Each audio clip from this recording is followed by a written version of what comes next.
alam ko yung hirap na dinaranas mo na before na you don't sleep, diba? Kasi gusto mo, you want to be present. You're juggling two duties. A father, the duty of a father, and the duty of a mother. And I also experienced that for a brief time. It's difficult. It's really difficult. 2 years old si Ichi na nagsimulang magkaroon ako ng mga pains na as in sobrang pain na hindi ko maigalaw yung left foot ko. Sometimes yung right hand ko may hawak akong wallet or sandok, mahuhulog ko kasi hindi ko napansin.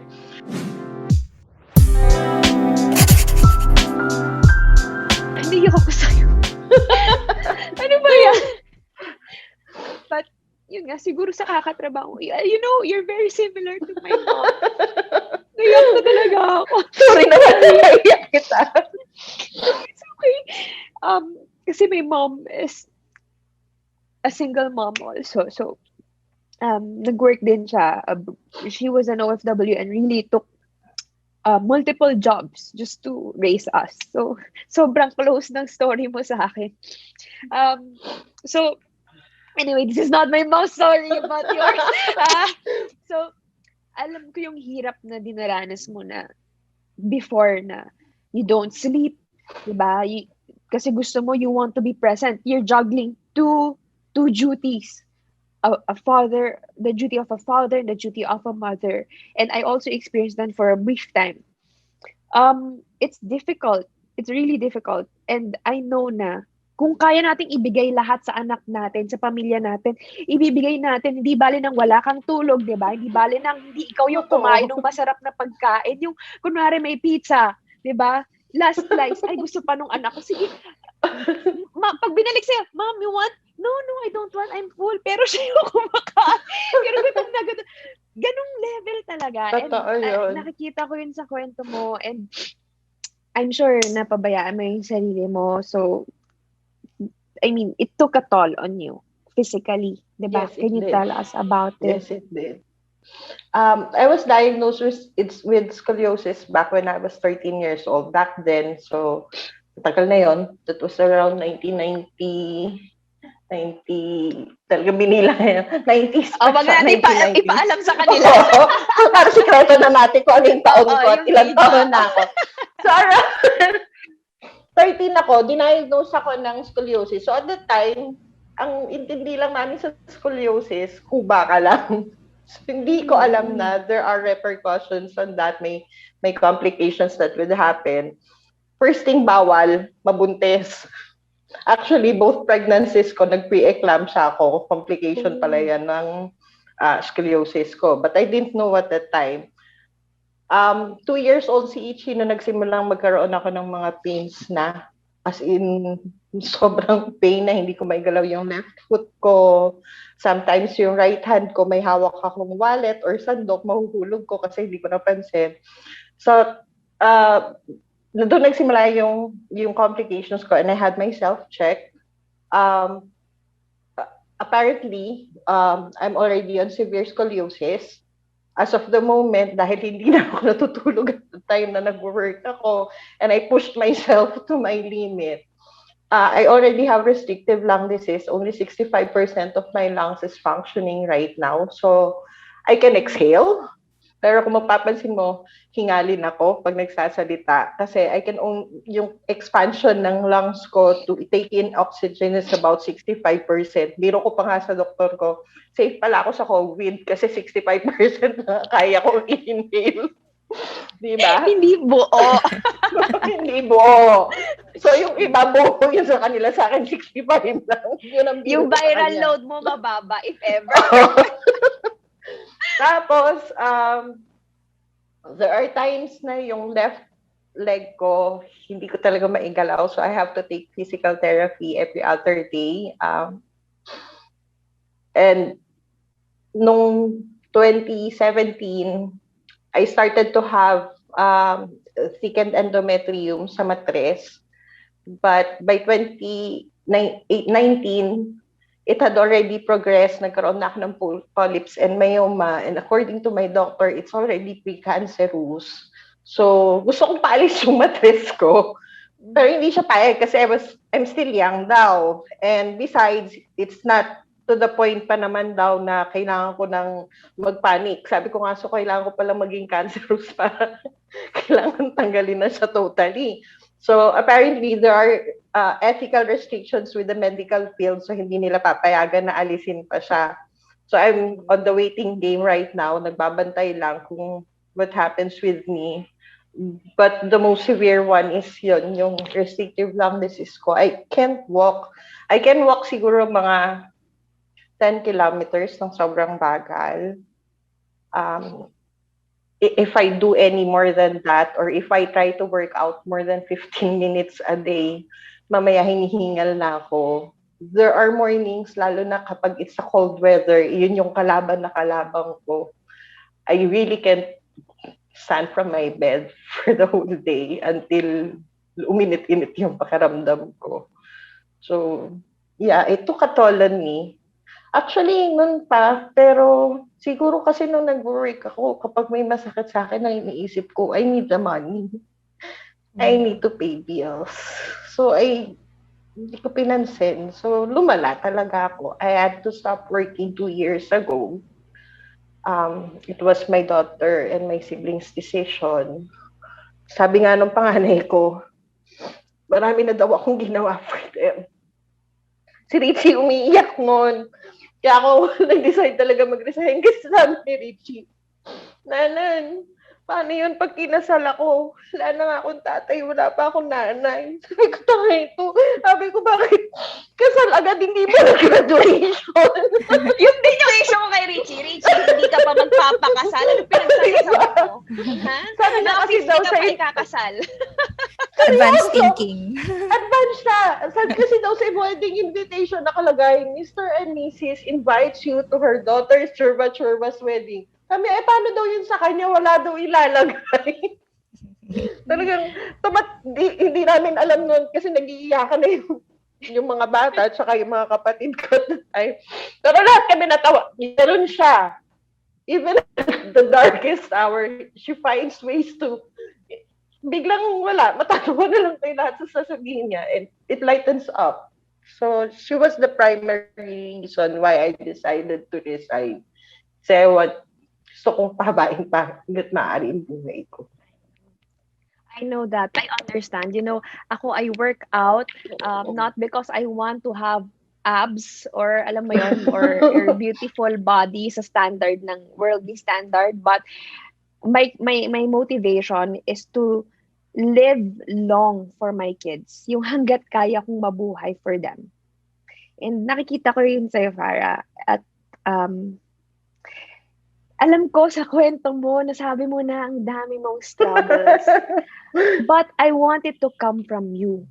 Kung what are the struggles of being a mom of differently abled children? I mean, I'm not familiar because wala naman kaming dito sa bahay na differently abled child. I mean, si Aki kasi, okay, I'll be honest, si Aki kasi nasa borderline siya ng ADHD. But, hindi pa siya talaga considered na nandun sa spectrum na yun. So, I want to know more about your struggle. Kasi you've been, carrying 2 kids alone? Economically, hindi yun tama. Kasi dapat 1 each. 1 parent, 1 child. Economically, yun ang tinuro sa akin sa school. Economically, 1 parent, 1 child. But with you, you're alone. Tapos, parang, ang poetic pa na meron kang scoliosis. Kasi, I mean, as a person, carrying 2 kids, diba? As your, hindi naman burden, pero as your responsibility, diba? Mahirap talaga yun. It will really take a toll on you. But, ano yung pinakamahihirap na struggles mo as a mother or as a woman? Madami. Sabi na eh. Sabi na eh. Sige, ililista namin isa-isa. Economically, sobrang hirap to have 2 kids going through school. They're 1 year apart from each other. So it means they go through the same phase. Oo, nagka-college yung isa, high school din yung isa. Pero economically speaking, medyo matipid din siya kasi yung uniform ng isa, uniform ng isa. It just Oo. differed pagdating ng high school.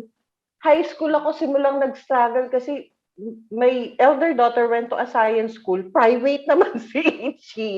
So, although it's a good thing that CJ wasn't paying for any tuition fee, she's receiving allowance from school. Si Ichi na lang yung kailangan kong i-push noon na kailangan kong ipunan ng tuition fee, ganon. Baon lang ang problema ko sa kanilang dalawa.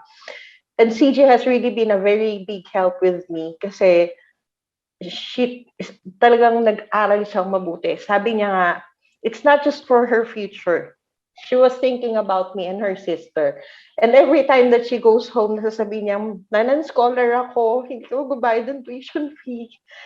Lagi niya iniisip, pwede natin bilhan yung si Ichi ng bagong uniform, bagong shoes, bagong bag. So, I'm really glad na yung love na binibigay ko sa mga bata is the same way na binibigay din nila sa isa't isa. They love each other so much. So, economically, yes, it was a struggle. Kay Richie, it was really a struggle at first. Even now, sometimes, kasi accepted naman niya na ganun siya. And hindi nga lang maiwasan na minsan malungkot talaga siya. I think I messaged you. Nung minessage kita noon, I told you my mom passed away 4 years ago. So, and she was very close with my kids kasi she was staying with us. Ang pinakamalaking fear ni Richie is forgetting those people that are very important with her. The face, the voices, the things that, the happy memories. It's hard to see her struggle. Kapag sinasabi namin, tanda mo to, when we see pictures sa Facebook pag may memories, doesn't remember those things. So, I made it a point that when I see a memory na kailangan niya maalala, I tell her, tignan mo to, naalala mo ba to? We went, ganito, nagpunta tayo Mega Mall, we watched this. Nung time na, kasi we're Harry Potter fans. Kasi literal na pinapanood namin yun. We read the books, si mami ako, tsaka ate niya. Si Ichi, she will always go watch the movies with us. Tapos, nung June, sabi niya, Nan, nasasad ako. Sabi ko, bakit? Kasi, pag nag-uusap kayo nila ate about Harry Potter, you remember things I don't remember. Sabi niya ganun, and it's mommy's favorite movie. So, we watched it all over again. Siguro we watched it almost about 10 times already para lang maalala niya. Tapos, sabi niya, Nan, hindi ko na maalala yung boses ni Mami kasi I can remember her face kasi may pictures, but I can remember her voice. That was the hardest part kasi I'm not a video person. Hindi ako mahilig mag-video pag may occasion. Picture lang, gano'n. Kinalkal ko lahat talaga ng messenger ko. I was trying to find any video na nag-send ako sa kapatid ko that would hear my mom's voice. I got 3. Yung 3, nagsasalita lang sa background si Mami. Yung 3. And I got 1 na minessage niya yung isa sa mga pamangkin ko ng happy birthday, na kinanta niya yung buong happy birthday song. And I have saved that. Gave it to Richie. So pag nasasad siya, pag iniisip niya, she can remember Mommy's voice. Piniplay niya yun. Tapos sinabi niya, Nanan, love naman ako ni Mami kahit hindi ako matalino, di ba? Sabi ko, of course. Sabi ko, yung validation ng love, it doesn't have to be matalino ka o maganda ka, anak. Love ka ng Mami. Kaya nga, lagi ka kasama ni Mami. So, that was the hardest part, seeing her sad. And I don't know, kasi ngayon medyo malaki na siya, nakakausap ko na siya. But when she was younger, it was hard to explain things with her. So, naghahanap kami ng ibang way para mapasaya siya. At that time, mahilig siyang kumain. So, kapag malungkot siya, we turn into food. Kaya medyo lumapad-lapad siya. Di naman, maganda pa rin. Oo, in fairness, maganda siya. Video, at napaka-sweet naman talaga ng boses niya. Para, I wanna know, I know how difficult it is. I mean, logistics-wise, economically, alam mo yun, I know na you cannot divide your body into 2, like be at work or be with your kids at the same time. Pero, Paano mo nalampasan yan lahat? I mean, we've heard your story. I mean, we feel like nandun na kami. I mean, na-witness namin yung life mo kahit papaano from your story. But, paano mo nalampasan lahat yan? I think every mom can relate to it. Mother's love. Kasi 'di ba, sabi mo nga kanina, when you're a mom, you would do everything. Literally. Kahit walang matira sa'yo, you would do everything. Ang kapalit lang nun, ngiti. Yung masaya yung anak mo, yung makikita mo silang matutulog ng payapa. That was all I held on at that time. Even now, when I'm sad, when I see them, that's enough. And proud ako sa sarili ko. And I can always say that. Mag-isa man ako nagpalaki sa mga anak ko. Yes, I had help from my family. But, alam mo yun, direkta, ikaw lang yung mag-isa. I'm proud. I raised two beautiful, lovely, and sweet kids na, alam mo yun, my eldest is working now for us kasi kami yung primary niya. Hindi siya nag-boyfriend. Hindi pa rin siya nag-boyfriend kasi iniisip niya, gusto niya i-settle down yung family. This house, she's only 22 but she already bought it.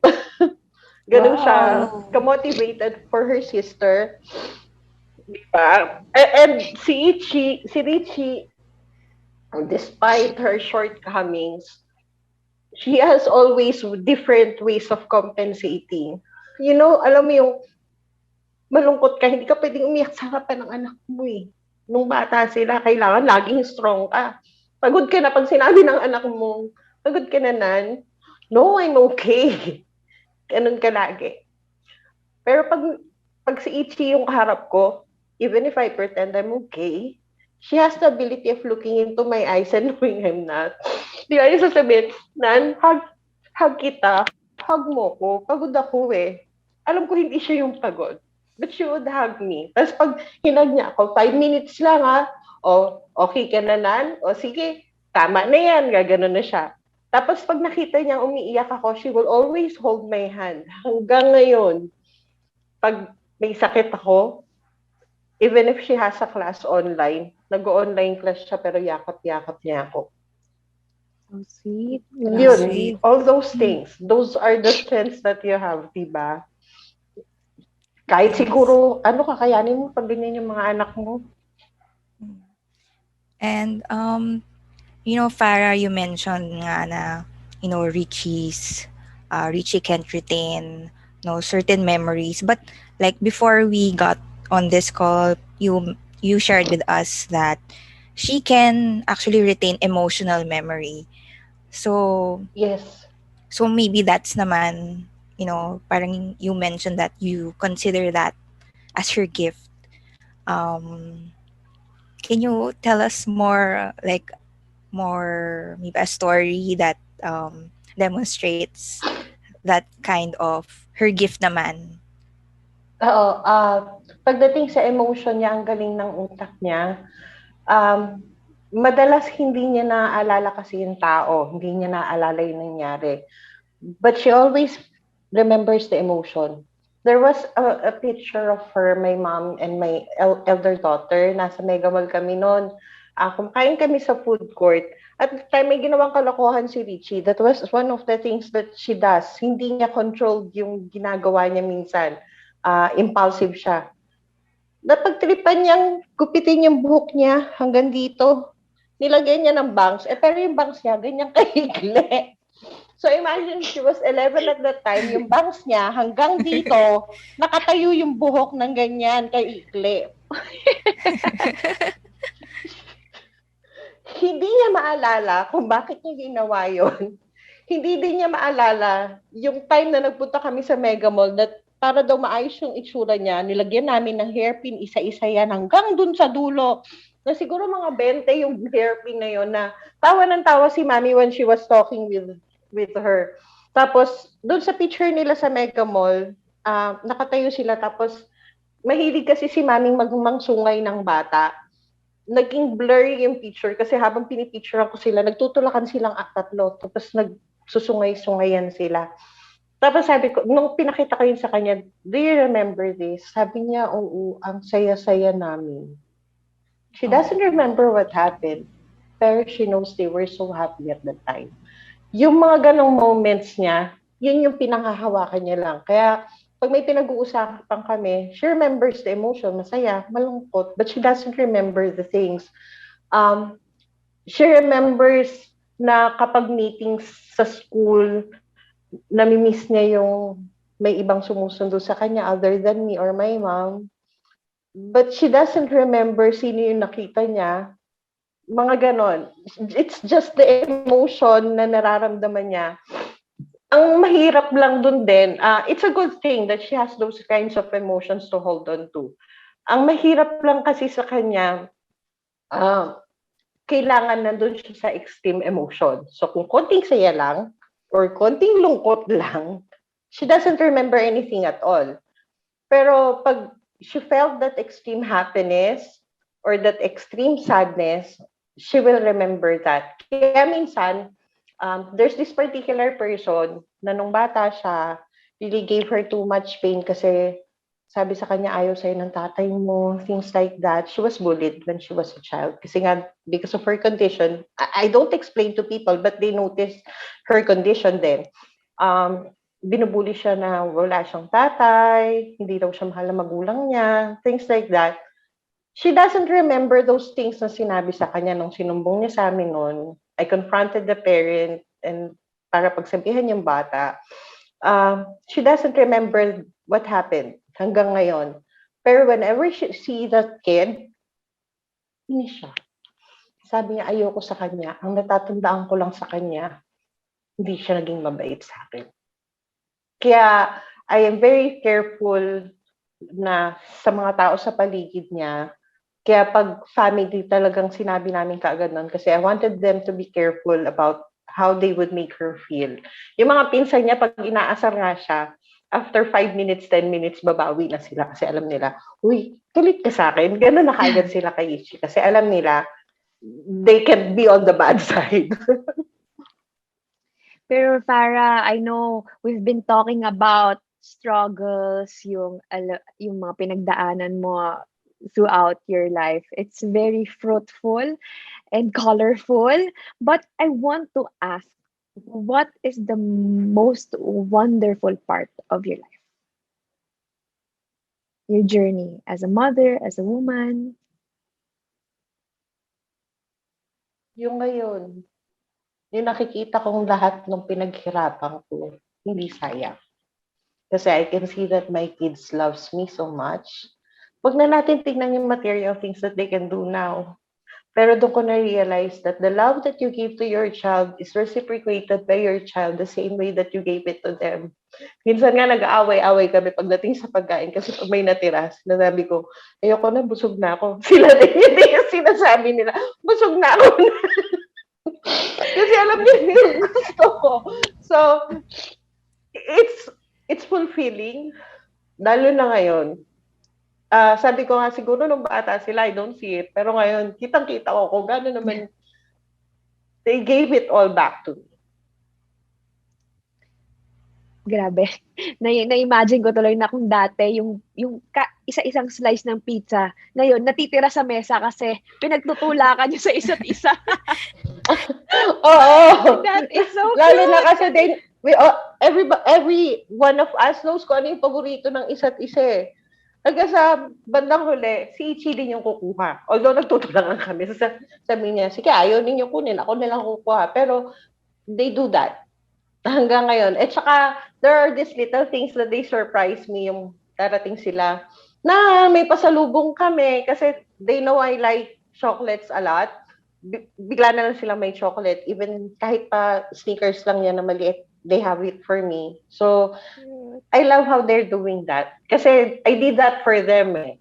Siguro iniisip ko, masaya sila at the time na ginagawa ko yun para sa kanila. So they, parang in-equate nila na, siguro pag ginawa din namin to kay nanan, she would be happy too. So, yun. Ayaw nila akong pagawain sa bahay dahil may sakit daw ako. Imagine that.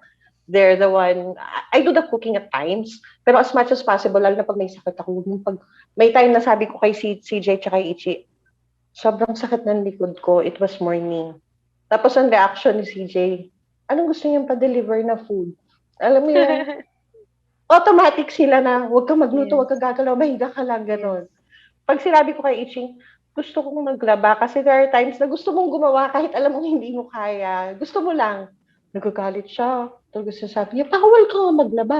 Mamaya masakit na naman yung likod mo. Yung, akala mo sila yung nanay na ninenermo ng anak dahil gusto maglaba.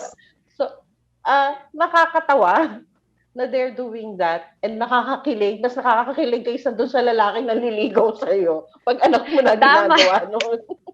Totoo yan, naniniwala ako dyan, Farah, kasi yung mga small things din na ginagawa ng mga anak ko at their age now, talagang punong-puno yung puso mo, di ba? Pero I also want to ask, what do you think? Kasi alam ko na sobrang dami mong pinagdaanan na mahirap. Pero, I think, what is your superpower? Alam mo yun, ano yung meron kay Farah? Kaya niya nalampasan to lahat. Kaya mo na-empower yung sarili mo to really go through all of it nang ikaw lang. I don't think I have a superpower, LJ. Normal na nanay lang akong nagmahal ng anak and I guess I have my faith to hold on to. Every mother, I know every mother that has a child with them, be it with a partner or what, they can do everything kasi because of love. Sabi ko kaya naging favorite namin ng Harry Potter kasi the mother's love to their children had saved Harry Potter so many times. And I guess that's the same thing that gave me that kind of strength. And pag hindi ko na kaya and I have nobody to talk to kasi I can talk to my mom. She had a stroke at the time. I can tell her everything that I feel. I can tell everything to my friends. I can tell my kids. I can show them that I'm weak at times. Lalo na pag hindi mo na alam kung ano yung gagawin mo. I go to church. Sabi ko nun, pag nananalangin ako, sabi ko, Ama, alam ko hindi mo bibigay sa akin to if I can't do it, if I can surpass it.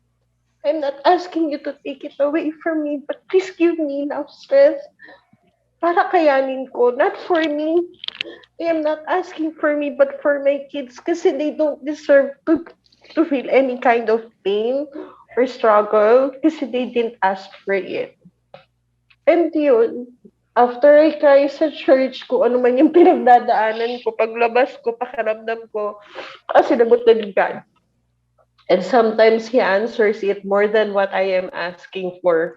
Naranasan ko yung time na I have about 20 pesos in my pocket, tapos may baon pa yung mga anak bukas, tapos hindi papasok pa ako ng trabaho, hindi ko na alam kung saan kukuha ng pera. I went to church at the time. Tapos, pagdating ko sa office, my boss called me.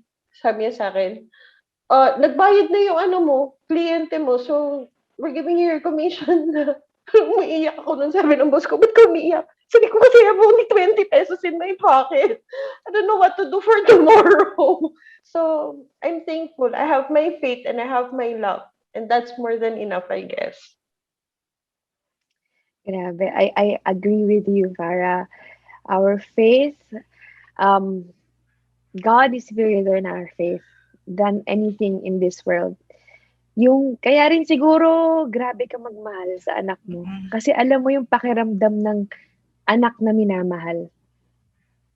Kasi lahat tayo anak ng Diyos at alam natin yung feeling na we are given so much blessings, but technically we don't really deserve it, diba? I mean, we are human beings, faulty human beings, pero araw-araw pa rin binibless tayo ni Lord. Alam mo yun?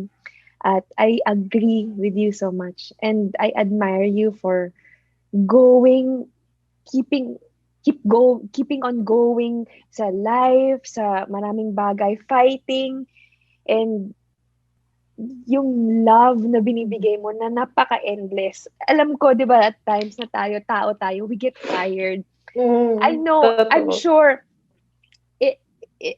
siguro sa isang part ng buhay mo or brief moment, you might have felt din na parang, saan pa ako huhugot ng, ng pasensya, ng energy, ng love, ng ano, pero grabe, no, bilang isang nanay, ikaw bilang isang strong woman, I'm sure parang nakahanap ka pa ng zipper dun sa ano mo, kung saan mo man tinatago sa Sulok-sulukan. baul mo, 'di ba? Oo. Nakahanap ka pa rin ng zipper. Uy, meron pa palit dito.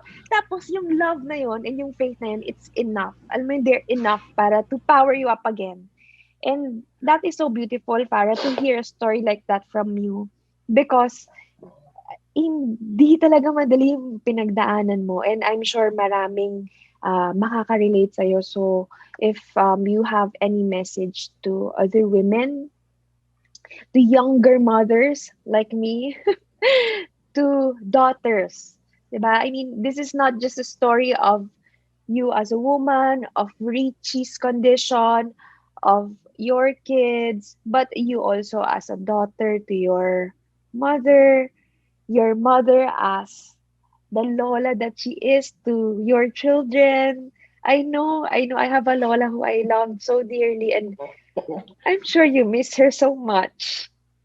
Oh.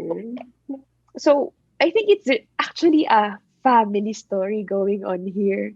Na yung pagmamahal nyo as a family to each other is really, really so great and unconditional. So, do you have any message to all of our viewers? Yes. That's true. Family's love is really unconditional. At the end of the day, you may go through anything, but family is a lot. Um, being a mother, being a parent, whether be ikaw tatay ka or nanay ka, lucky ka kasi binigay sa'yo ng God yung anak mo. There's a lot of people around the world, some of them can have children, but you are gifted with your own biological child. Pag ikaw niregaluhan siguro ng best friend mo, kinikip mo pa yon, di ba? So try to cherish your child. And if you have a special child, love them more. Kasi the reason why they're special is because you're special too. God saw something special in you. Na sa'yo niya yan pinagkatiwala. Kasi He knew, kaya mo yan. That child will be nurtured with a very special person, a very special father or mother. And you can do everything. It may be hard at times. Pero your children will always be the reason for you to be able to hold on. May times na mapapagod ka. Ako, I do it every day until now. I look at my children when they're sleeping. It's their most peaceful time. You see their faces if they're happy with the day that they had. And I cherish that every day. Kasi pag may time na malungkot na ako, pag hindi ko na kaya, I look back on that. Do that. Look back on the things that you make them happy para hindi ka mapagod. Kasi if you only look at the bad things, nakakapagod. Look at the good things too. And I'm sure on a daily basis, you have good things that you will find with your happy and be happy with your child, di ba? That's true. That's very wonderful, Farah. Napaka-inspiring ng message mo, yung message mo kasi it's not just your message right now, but it's really your life as it is. The life that you have lived with your kids, that you have created with your family, yun yung message mo talaga actually sa aming lahat, and you have inspired us to be really strong, faithful, and such a giver of love, of unconditional love, of everything, of you, of yourself. Parang yun nga, talagang kahit wala na matira, negative na sa'yo, give ka pa rin ng give. And I really, really thank you so much. Thank you for sharing your story with me, with Kath, with everyone who's watching this video. And grabe, I'm so grateful na narinig ko yung kwento mo. Lahat ng sinabi mo, sobrang grateful ako. Thank you so much, Farah. As in, super thank you. This is unbelievable. Ang ganda-ganda ng kwento mo. And I hope you inspire more people. I think you should share more of your story because you will inspire a lot of moms out there. From story mo na how you really dealt with it, dun sa pagiging creative mo while you were dealing with it, and now na syempre hindi lahat ng tao, especially those who are still going through it right now, they may not see the end of the tunnel the same way as yung position mo right now, they may not see the end of the tunnel like that. But I know that you will serve as an inspiration to a lot of women, a lot of people, not just women. Baka meron ding single dad dyan na, alam mo yun, going through the same thing. And men and women are very different. So, alam mo yun, baka maka-inspire ka. And I really want you to share your story to a lot of people. You will really inspire a lot of people. And thank you. Thank you for doing it with us. Thank you so much, Farah. Thank you then, LJ, for giving me the chance to share my story. I don't think I'm so special as you see it. Sabi mo nga, ordinary person lang ako. Pero there are times that people tell me na they wonder how I get through it. And siguro kasi iniisip ko lahat naman ng magulang, they would feel the same way and do the same things that I have. So I don't feel too special about that. But thank you.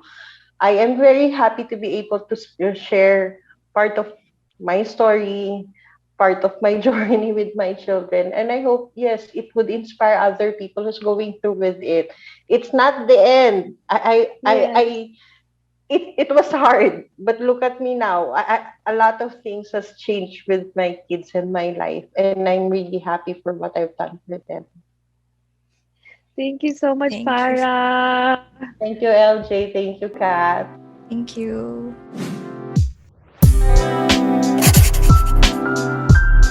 When you're a mom, you would do everything. Literally.